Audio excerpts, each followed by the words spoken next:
Hello दोस्तों, नमस्ते, प्रणाम, राधे राधे। मैं कविता यादव अपने चैनल के माध्यम से एक नाच गाना लेके आई हूँ। ननद भौजाई का है, नोक-झोंक वाला है।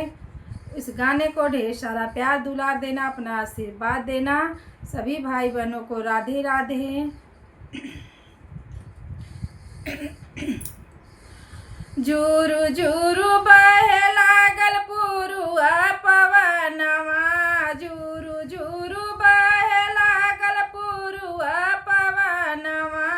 एहो मोरे भाऊजी तू दे तू गवनवा, एहो मोरे भाऊजी तू दे तू गवनवा, दे तू गवनवा भाऊजी, दे तू गवनवा।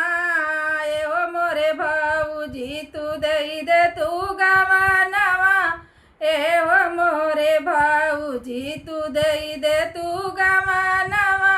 झूरू झूरू बहे भौजी पुरुआ पवनवा, झूरू झूरू बहे भौजी पुरुआ पवनवा।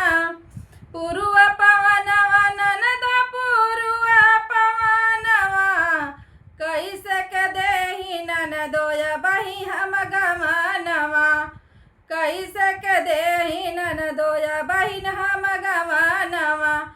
या बहिन तू बाड़ू ननदो लाड़ी का नदानवा, या बहिन तू बाड़ू ननदो लाड़ी का नदानवा।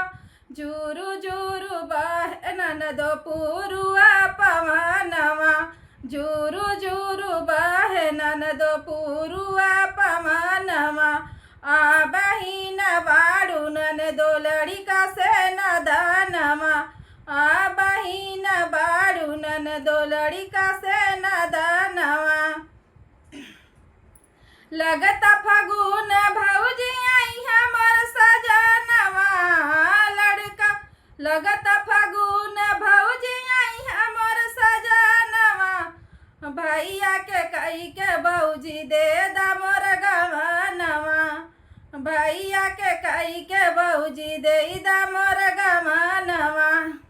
कैसे के देही ननदोया बहिन गवनवा, कैसे के देही ननदोया बहिन गवनवा। आ बहिन तू बाड़ू ननदो लड़िका नदनवा, आ बहिन तू बाड़ू ननदो लड़िका नदनवा। झूरू झूरू बहे भौजी पुरुआ पवनवा, झूरू झूरू बहे भौजी पुरुआ पवनवा। एहो मोरे भौजिया बदे दा मोर गवनवा, एहो मोरे भौजिया बदे दा मोर गवनवा।